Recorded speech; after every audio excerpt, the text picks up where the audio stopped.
Welcome back to another episode of Spirit of an Athlete. I'm your host, Amanda Smith, and on this episode, I'm interviewing Kristen Swinehart, who is the flying medium. She used to be a lawyer. That was a short-lived thing. And then she became a flight attendant who is also a psychic medium. As a runner, she accesses spirit. And what I love about this is we talk about how she got into a flow state to better access her higher self and her dad, who passed away when she was 18. That access to spirit has turned her into a channel.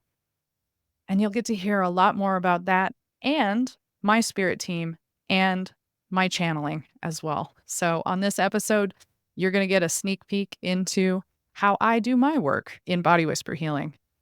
Kristen was an amazing guest. So unbelievably excited for you guys to hear this one. Kristen Swinehart, thank you so unbelievably much for joining me on Spirit of an Athlete and talking about how you connect with running and a little mediumship. All right. Well, I always say I'm excited to be on these because I always am, but I feel extra excited to be here with you today, Amanda. So, running, my passion for running started, I wouldn't even call it a passion because at 21, I had never run more than a mile, like in my entire life. I was like, I think the only time you're supposed to run, in my opinion, is like if you're being chased. Like, this isn't a fun activity. I feel the same way. Well, I don't really want to do that. But so my dad actually passed away when I was 18. And when I was, bummer.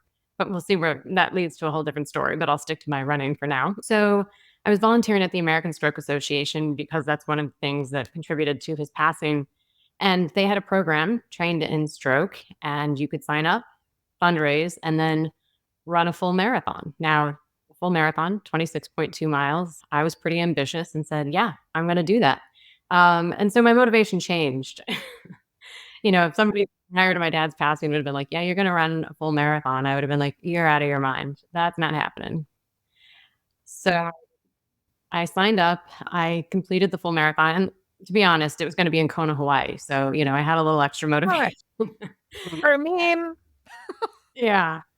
So I signed up and completed that. And in that moment of crossing the finish line, and well, maybe I should rewind, all of the time it takes to train for a full marathon, especially when I didn't have like an ounce of running in my background, was really intense. Like they talk about the journey, not the destination. Of course, crossing the finish line was like unexplainable, but all of the mileage it took to get there were really some of the moments that stand out the most to me.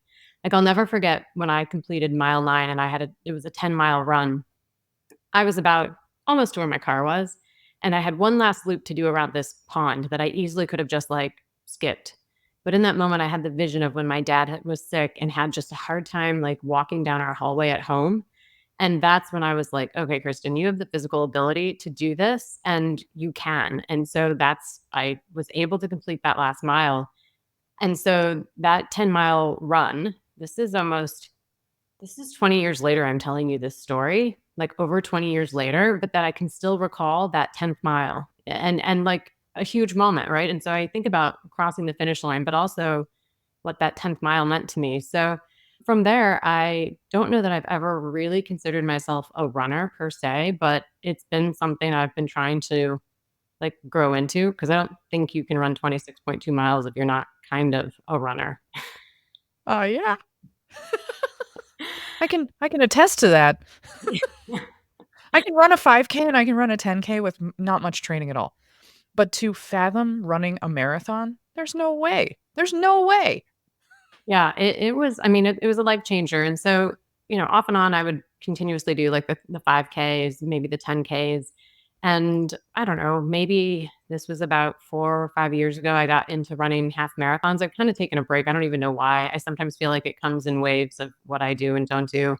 But I got back into doing halves. And then for some reason, was like, well, I remember I was going through like a really bad relationship. And I was like, what's the thing that I know that kind of kept me back on track? And that was like running, getting back to eating healthy, doing all the things that I know I'm to do. And I signed up for another full marathon. So this was exactly 20 years later. So I went from 21 to 41 and then ran another full marathon in Nashville And again, like what I get out of running is it's this space for me to really like disconnect from everything else and connect with my dad. So I have some of the craziest, like profound experiences when I'm running. Like I'm like, oh, for sure my dad is here. Like people will have shirts on that are like dad, or like, the things that are like he would always tell me he was proud of me. I'll look over and in a race, I like it's some song that makes me think of him.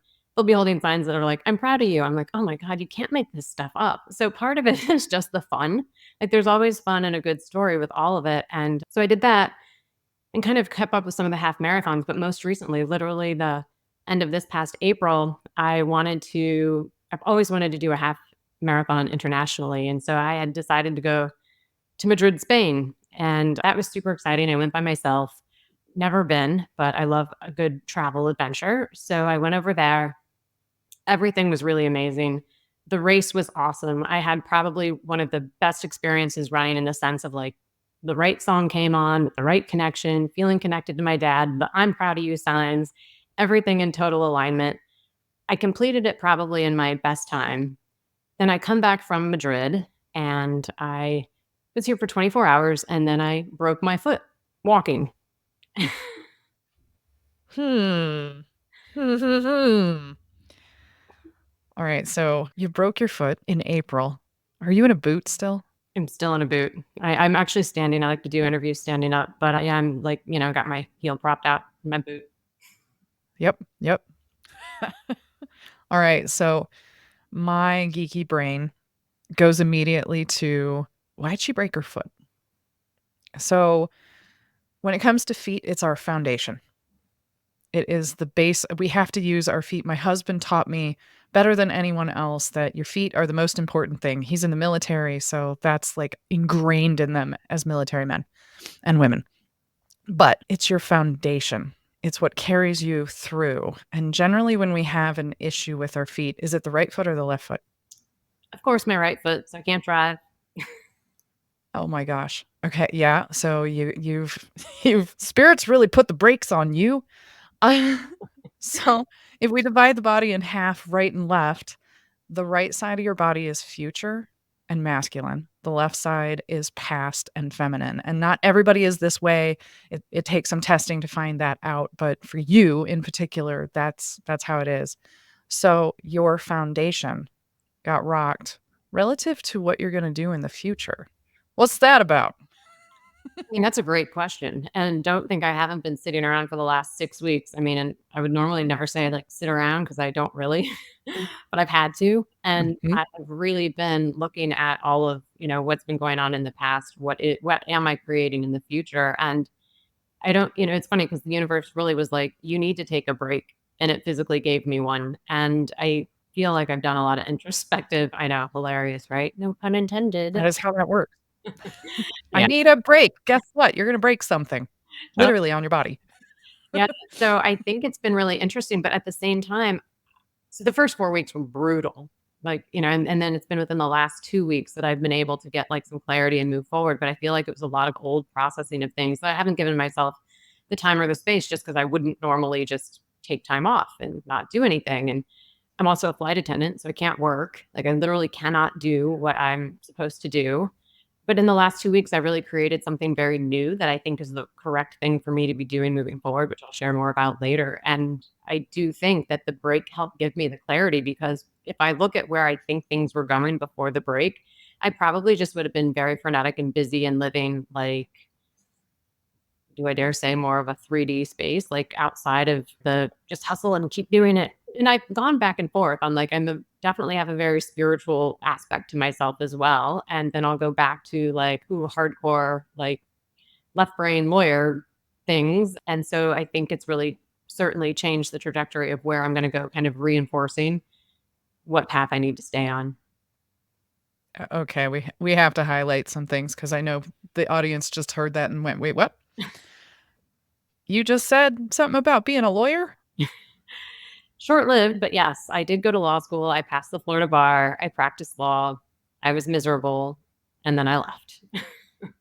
Nice, short, sweet, and to the point. I Well, love it. Okay, and then flight attendant. You can't work right now as a flight attendant, so you've got nothing but time on your hand. But I'm sure it kinda helps to be a flight attendant and, you know, travel to Madrid, travel to Nashville, travel to now, were you a flight attendant when you I'm guessing no, but when you went to Hawaii, that wasn't flight attendant timing. No, so I've actually not even been it's coming up on a year. I haven't even been a flight attendant for a year, so it's, like, even more, like, start this new thing and start fortunately, I got to Madrid on my benefits and things, but, yeah, since I now I'm, you know, almost coming up on a year.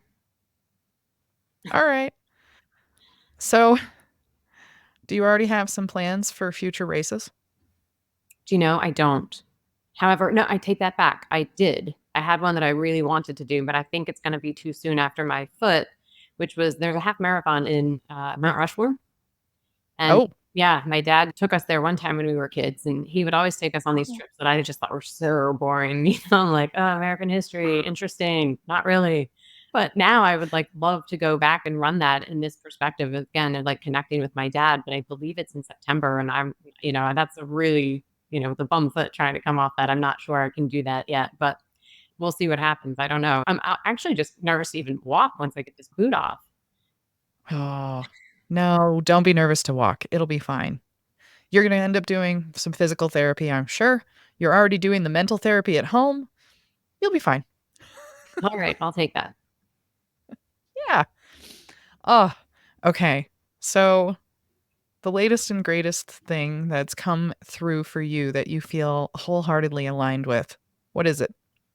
So over the last 5 years, I guess it's almost been 5 years, I discovered that I'm also a psychic medium. So I can communicate with dead people, which is, like, hilarious because I think after my dad's passing, like, that's actually what I was trying to do. I know, I'm like it's not like a joke, but I do like to be lighthearted about it because my interaction with the spirit world has been, like, they're still fun, like, I wanna bring a little like, I get grief. I've been there. My dad's passing was just a couple days ago of 25 years, and I still feel grief. Or So I get yeah. that, like, I know what that's like, and I don't wanna take anybody's grief journey lightly. However, there are aspects of it where I think if we can find the humor, humor's also super healing, and I would way rather laugh than cry. I don't know about anybody else. So, that's what I try to Ah! bring to some of this. So, I've been doing readings, a decent amount of readings for a while. I really enjoy doing group readings, but most recently, about a year ago, I was at a retreat and discovered I can channel Archangel Raphael. So I didn't even know who Archangel Raphael was a year ago. Like, I was like, "What does that mean? What am I supposed to Ah! do?" Right? There's a ton of archangels, and I think that's, like, if you're into that side of spirituality, there's a bunch of different archangels that we can access, and I love that you I love that you access Archangel Raphael. I laugh because he is very present right now. Oh, Uh, left side of me, you're gonna see me, like, look over to my left several times, him and so I work with Archangel Michael, oh, super cool. and I call him Mikey because I don't wanna have to imagine him like this big he already is, ginormous, protective energy. So, when I accessed him, when he became part of my spirit team, and that's how I talk about this with my clients. Now, this is the first time I'm talking about this kind of stuff on the podcast, so welcome. Yeah. Also a psychic medium. I call myself intuitive because it's I don't know, it's gentler. I feel odd when I say psychic medium because, yeah, immediately I'm thinking sixth sense. You talk to dead people, Yeah. right? Yes. Like, yeah, they're present, like, they're part of the energy that I can access. That's really the easiest way for me to be comfortable with it, but Mikey, if you don't know who he is, so he's ginormous, like, several stories tall, and wears a suit of armor, has the ginormous, beautiful wings in all the depictions that we see of him, and he's always got a helmet on, and, like, for me, I was like, "Alright, I need you to take the helmet off so that I can see your face." The first time that I'm imagining this in my mind and I'm, connecting with him, because We have to humanize things. We have to make them so that our brains in this existence understand it. And he took his helmet off and he has this caricature head and like Fabio hair that he swings to the side that's like a deep chestnut brown and these gorgeous green eyes and that's Mikey for me. So, what's the story on Raphael? I mean, it's taken a little bit of like, well, like trying to process, like not trying to process it from a logical, like that's the hardest, but been like really bizarre anyway, because you're like, wait a minute, I have access to this angel. Like, is that really true? How could that be? But as I've gotten to like experience him better, it was really interesting because when I first discovered that I could channel him at this retreat, the woman who was facilitating channeled him for me. And then I just asked him, I was like, is this going to be fun? Because I don't want to do this if this isn't going to be fun. And he's like, oh, yeah, it's going to be so fun. And I'm like, okay, then you can sign me up, But I was like, I don't, try to keep me away from all the tears and as much of that stuff as possible. I mean, sure, for healing, okay. But to me, he feels like a very lighthearted spirit. Like, I don't know, just like very light, very fun, but also very large. Like when I channel him, my arms often will go up like wings and the amount of power when it first happened, I was like, "Oh my god, I'm gonna have to work out at the gym and strengthen my back muscles. I'm not gonna be able to do this." Ah, But then you're a runner, you're fine. I know, all right. Yeah, exactly. Just work on my back now that my foot's a bum. Yeah, oh, but then, like, I realized I was looking back at some of my messages or sessions I would have with people, and I'd always be, like, asking, "Who's Ralph? Who's Ralph?" And people never know who Ralph is. And it's taken me all this time. And I think I'm like, oh, maybe that was Raphael this entire time that I've been accessing with different parts of the message. I'm just not sure why he would have shown up in that way like that. But maybe part of it's almost like me connecting the pieces all these years later and like, oh, that's actually hilarious. Ralphie. It's, so Mikey. And as soon as you told me this in our pre-interview, I was like, "Oh, that's Ralphie." Like, I got the big nod, like, "Yeah, yeah, that feels right." Right. Trying to think, like the energy that he gives off. What I feel from him is like, do you remember the dad from Who's the Boss? No, not Who's the Boss. Family Ties. Michael J. Fox was in Family Ties, and it was the dad with the bushy hair and, Oof. like, just that bubbly kinda, like, go with the flow attitude. Yes. That's Ralph.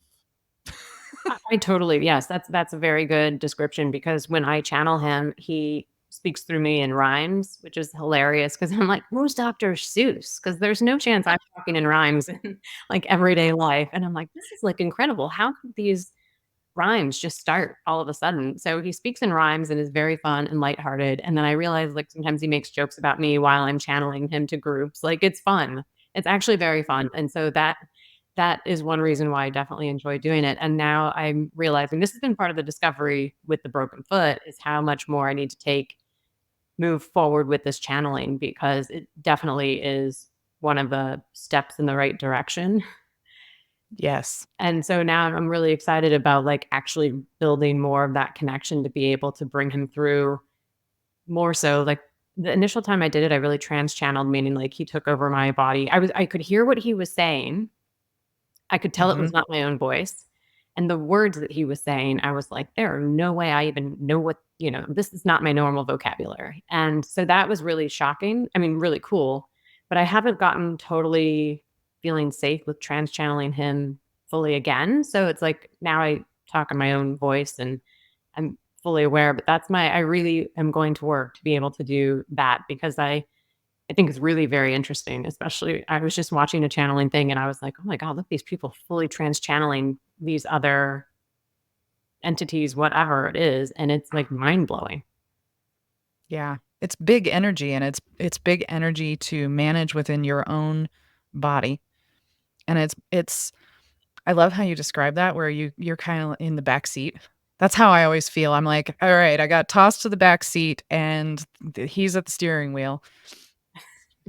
That's He a good analogy. right? And I am just the puppet. Essentially, you're speaking through me using my body to be able to transmit your message. Yeah. Yeah, it's something that I've been able to do for many years, but like you, there was this safety piece that I definitely had to get a whole lot more comfortable with, and every once in a while, I ebb and flow out of it where, like, my body's just like, "Ah, nah, not today," Mhm. but I will allow it to drip through. Like, I'm pretty much on a constant drip. Thing like doing podcasts and doing these episodes and being on other people's podcasts, I allow the information to just flow through me. I allow the questions to just flow through me because that's the easiest way to do this. That's why I don't prep questions for any of my guests unless they absolutely have to have prepped questions. I want it to be more organic. And I'm allowing spirit to move through me and ask the questions that they're like, we need to know that for the audience's sake. Mhm. And so I'm constantly in that play of what does the audience need? What do I want to learn? And what does this person that I'm speaking to really want to evoke into the world and really like let people know this is how I exist? So you mentioned you work with people in a group setting. What does that look like? It can vary. It essentially, I mean, I've done everything from girls' weekends away where they're like coming to the beach for a weekend and they think it'll be fun to have a medium there. And, so it can be super lighthearted. And I mean, yes, it's transformational. And sometimes I think people are like, oh my God, I wasn't expecting it. And it's exactly what I needed. So it could be groups of friends, family members. Sometimes I mean, one time a bar hired me for Halloween and then it went so well, they brought me back like every so often and it would sell out where people in the community just wanted like a chance to connect with their loved one. And so I did it, did groups there. And so I primarily was doing mediumship, bringing, messages through for people's past loved ones. Now I've transitioned a bit more where I start channeling Archangel Raphael to bring his messages through and connect with people that way. And at the same time, it raises the vibration of the room. So then the mediumship messages seem even clearer and more connected, which is super exciting for me as well. Because when I first started to step out in Archangel Raphael, I'm like, I don't know what this is going to look like. I don't know what people are going to think. I don't know what's going to be said. So I found that it's kind of a good combination of both as I work with groups that way. So yeah, it's kind of and just to like you don't prepare for podcasts. I don't prepare my answers, obviously. And I Yeah. don't yeah, and I don't prepare for a group. I just show up with the intention that the right messages I'm going to connect with, whatever higher spirits and like the love and light space to bring through. It's not like not back in the law days where you had everything written out and prepared and don't screw up. Yes. Do you do any work to clear out the channel or like any work beforehand so that you're clear enough so that the channel easily flows through? Do you have any practices? I have a morning routine, which I took me forever to establish like what my morning routine looked like. I tried to, the good student, study everybody else's morning routine and try to implement it. And then I would last for a couple days and be like, okay, that didn't work. So now I've found something that works for me, which is like truly, I listen to Esther Hicks. For those who don't know, she also channels. So I literally listen to her every morning to start my day.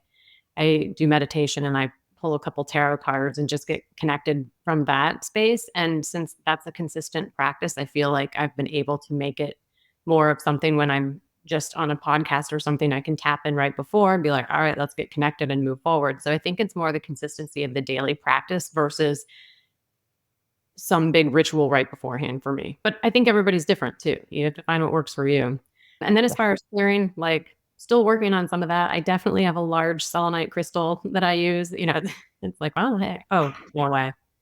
Of course. It's right there. And then I just uh, like seal off all the energy and like put myself back in like a protected bubble. oh, nice. Okay, so you do some bubble work. One of the episodes on the podcast is me teaching people how to do bubble work, how to create that visualization of that protective bubble around you so that you feel safe, but also that you feel like, I can manage everything that's coming my way. That's Yeah. what it's for. Yeah.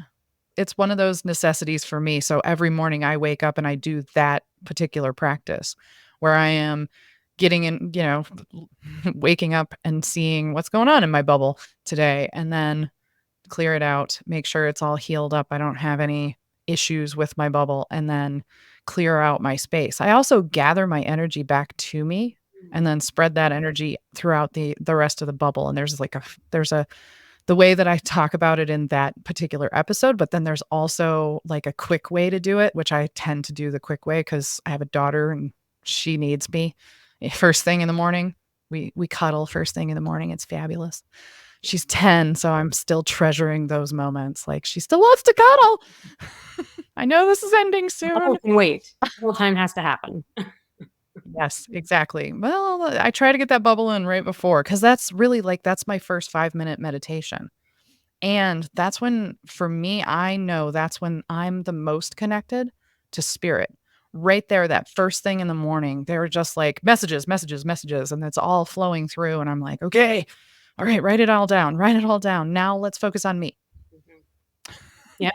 No, I think that Yeah. that's important, and as simple as, like, I leave my phone on do not disturb when I sleep, and I leave it on until I finish everything I'm going to do in the morning, because that can get you so sidetracked and, like, set you off in the wrong direction, and it's such a simple thing. It's not always easy, but I feel like it makes a profound difference. I love that. I absolutely love that. That's one of the things I'm not great at. I'll wake up and I'll allow those messages to flow through me. I'll do my bubble work. And then the very next thing, if my daughter isn't in the room with me or I have to go wake her up, is I pick up my phone and I'm looking at emails. I'm looking at my calendar for the day, setting myself up for the rest of the day and knocking out a couple of those, online things that we have to do as online people. Sigh. I wish I could just not throw the phone Like, into another room, lock it down and sleep without it ever annoying me until I'm brushing my teeth. Yeah, I should probably do that. But that's something for the audience to hear too, because I mean, it's a practice. That is a practice, and as is channeling. yeah, and, are there days where I pick up my phone and look, and then I, like, go down the rabbit hole, and I'm like, "Why did I do that?" Like, I know better. It's almost like anytime I do it, it just is, like, the worst case scenario. I'm like, "Yeah, Right. reminder." Yeah, it's a practice, and so is channeling. Some days I feel like I've got something, and other days I'm like, "Anybody there?" I'm like, "Where am I?" So it's been interesting though, like, I'm grateful for the experience and to continue to watch how it evolves, and I think the more that I trust, the more that I'm seeing of how it manifests. And that's been the Yeah. scariest part for me, right? To go, I mean, it's scary. When I went from, like, I didn't even know what a medium was when I grew up. Like, it's like within the last 10 years, I've even had a clue what that even was. And so to go from such a polar opposite of left brain analytical, like everything you need is in black and white, to, well, everything you need is either inside you or like connected in the ethers. You're like, what? That makes no sense. What? I can totally relate. Going from aerospace engineer to medical intuitive, Yeah. psychic medium, right?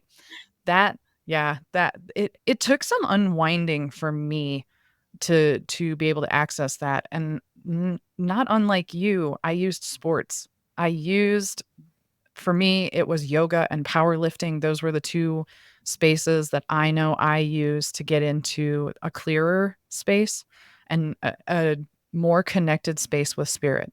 And you use running for that. So thank you for bringing that to the show and sharing that because Yeah. I get to share it now. I love that, and when I saw what your podcast was, The Spirit of the Athlete, I was like, "Oh my god, I've gotta be on that," because to me, number 1, to have gone from, like, not considering myself an athlete to now having a different perspective on it, but even more so to have the chance to connect with my dad and, like, literally the spirit of my dad and spirit and otherwise, I mean, it's taken my physical abilities to a whole different level, and it's actually much more fun. Like, now I see why running can be fun and is fun. And I'm sure your listeners have the same thing with whatever sport it is that they're participating in, is like really finding what is that inner connection that keeps you there, even on the days where you don't want to run or don't show up for practice. Yeah, yeah. So my softball business was called White Zone Coaching, and most people never asked me what in the world that meant, or I only worked with white kids, which I was like, "No, for real." I but it was about teaching how to get into that flow space. It's the penultimate thing that as an athlete you want to accomplish. And I feel like for runners, you guys have faster access to it because you're doing a repetitive motion for a very long, sustained time. It's an endurance sport. Right. And when you're doing like softball, it's always going to be my example. I was a pitcher and that was where I found the white zone. That's where I found that sweet spot of being able to get into that flow state and just let things move through me. And then going from that to medical intuitive was not a leap. That was just a step. Oh my gosh, right. It became like, oh my gosh, I can do that all the time. I can get into that flow state all the time and allow things to just be easy. Just be easy. And when you find the business that you're meant to be doing, the career, the aspiration that you're meant to be doing, it should be easy. Yes, there'll be struggles every once in a while, but are you experiencing that now that you have really come into owning this and going public with it and allowing yourself to be seen in this new light?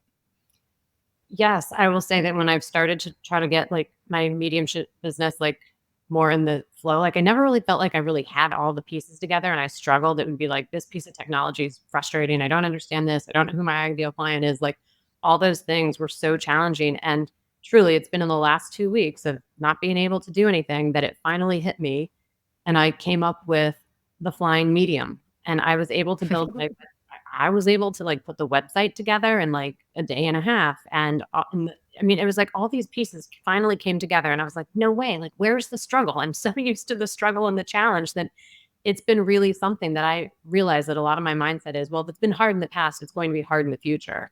But why not just allow, like, "Oh, I'm on the right path because now it's finally easy." And so, yeah, so the flying Mhm. medium has arrived, has landed. Oh, I love it.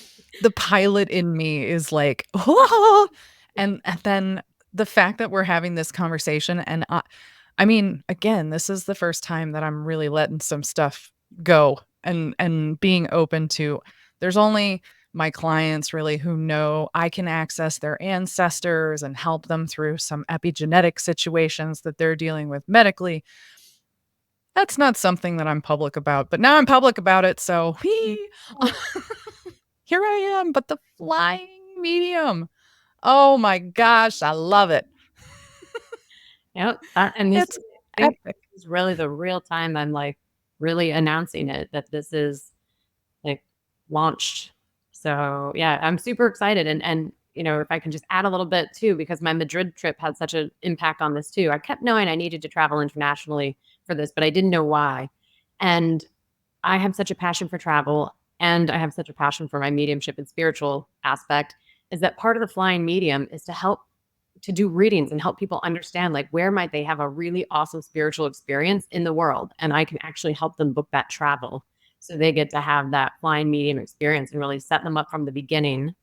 And what is it they're trying to achieve on this spiritual experience, and then when they get back on the back end, like, all right, now how do we integrate all this that you learned from your experience?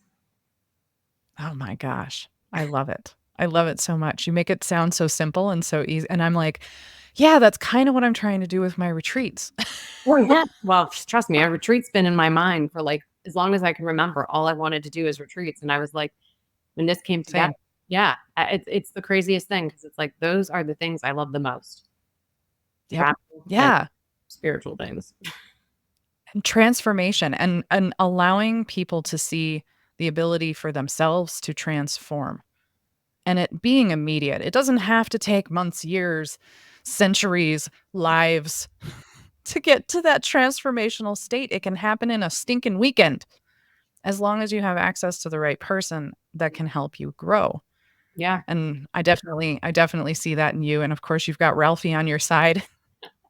Yay. He giggles every time I say it. It's the sweetest thing. And Mikey's just standing behind him going, "Ha, ha, ha, ha." Oh, Two spiritual epic. beings right now, like, cracking up. Everybody else is like, "What are they talking about?" Right? Yes, I'm certain that we're gonna have some of that, and hopefully we do. It's accessing spirit like this, to me, has always been about imagination And if you allow your imagination to flow, then it's not hard to access this kind of information, energy. Some people see spirit, some people feel spirit. That was where it began for me, was on the feeling side. Some people hear spirit, smell spirit. These are all the clairs. There's so many different ways to be able to access this energy, because that's what it is. It's just energy. And from, my aerospace engineered brain is always like, it's just energy. It's all around us all the time. And like explaining people's bubbles. It's your personal space. Mm. How close do you let a stranger get to you? How close do you let a family member get to you? That's your personal space. That's an energy. It can all be explained to an extent. Yep. But it really is allowing the imagination to infiltrate and then to trust your intuition. Mhm. And that piece right there is the tough one for a lot of people. But I truly believe athletes have faster access to it. Just like I was saying, it all came through easily when I realized, oh, I was doing that in sport this whole time. Yeah. And Yeah. I think a lot of people, athletes you can't explain what's happening, because No, nobody really thinks you're of that. Like, hey, you're actually in this like flow state with probably your higher self, right? But you can't, no coach is telling you like, yeah, you do better if you gotten access to your higher self before you went out there and hit the ball. You're like, what are you talking about? that was me. Oh, That was me in White Zone coaching. That is exactly what I was explaining to kids. And helping them really understand, if you can get to a point where you don't have to think about all the mechanics, you don't have to think about anything other than the next thing you've got to do, and then go do it without thinking in each singular moment. That's the magic. That's the juiciness of being in flow state. And I have a lot of kids who now are able to access that because I've brought it up to their attention, and now they're like, I'm looking for it. I'm constantly looking for it. And that's I'm amazing. like, hallelujah. No good. Yeah. And now I try to teach it to adults, and it's trickier to teach it to adults. It's it's a bigger challenge to teach it to adults because we've had more time to allow our imagination to disappear. We've had more time to let all of these little thoughts keep bombarding us and not shutting even just a little bit of that out. And I can't preach that one enough to our audience, the people who are hearing this, because that's it makes life easier, and you can get to easy. Life becomes easier when we can be in that flow state. I love that you've accessed it through running, and I love that you access and channel Ralphie, and and that you are publicly sharing it with the world Thank you. and beyond, obviously, Yeah, in no, spirit. yeah. Well, I appreciate that. It's been a real struggle. I mean, really for the last year, I've kind of told people that I do this archangel thing that I'm still learning about, but I've been like telling people you talk to dead people is one thing. Telling them that you channel an angel, you sound, I mean, in my opinion, sound even a little bit nuttier. But so it's really been trying to like own. I know, I know. I'm like, Our logical brains are both going, "Yeah, you're off your rocker." this one's lost it.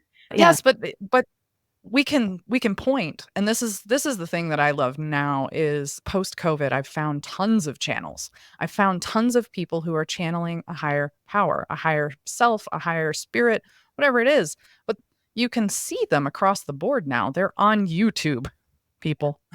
Go go look up channel on YouTube and see what happens, spirit channel. Uh, it's not a far stretch anymore. We have Abraham Hicks. I mean, she was at the forefront. Esther Hicks was at the forefront of this for all of us. She started in the 80s, and it just blew up from there. And so many people listen to what they are saying. Abraham is speaking through Esther, if you don't know. But I feel like it's not a far cry. It's not a far stretch. Our logical brains are definitely like, wow, but it's not a far stretch. No, We it's know. I mean, Sixth Sense, if anything, showed us. I talk to dead people. yeah. And again, it's just an energy, right? Like we have the ability to access a energy. Yes. Yes. And easily access it. if we allow. Yeah. That's, oh my gosh. Kristen, thank you so unbelievably much for sharing this. People can find you at Oh, so exciting now. Theflyingmedium.com. And that's my Instagram handle too. Although I'm still building it because it's all brand new. I'm going to be totally transparent. Being an entrepreneur is not always a straight line. So sometimes you're like, oh, I got to rebuild something else because it wasn't the thing. And yes, they can find me there. And then I will be having a free gift, which is an Archangel Raphael meditation, like incorporating with travel. So bringing in his energy and also helping you visualize, like, where is that space that traveling may really light you up. So I'm excited about that too. Yay. Oh my gosh. Okay, so all of that will be in the show notes so that everybody can access it and check out that meditation. I can't wait to do that meditation. I'm traveling this weekend. Whoa. Well, yeah. Yes. Right? Oh, how exciting. Kristen, again, thank you so unbelievably much for sharing your story and how you got to where you're at and allowing me to share it with you because this, we're both getting out there in the world, Yeah. sharing our amazing weirdness. Love it. Thank you. Right? And thanks for letting me be my authentic self with you here and that you sharing the information back. It doesn't, not everybody's like, what's my podcast? I don't know if I want to tell that yet. I'm kind of shocked it hasn't come out yet, but now it has. So now y'all are going to have to hear it more often. Thanks for listening to Spirit of an Athlete podcast. If you're struggling with your own gut issues and want more direction, you can get an initial body scan from Amanda at bodywhisperhealing.com. In 20 minutes, you can find out what's wrong, get clarity, map a path forward, and get on track to get back in your game. If this episode hits the spot, please let us know by rating, reviewing, and sharing it with a friend. Subscribe now to hear more inspiring stories from other female college athletes who overcame their health issues. Want more, Amanda? Get inspired by finding more at bodywhisperhealing.com.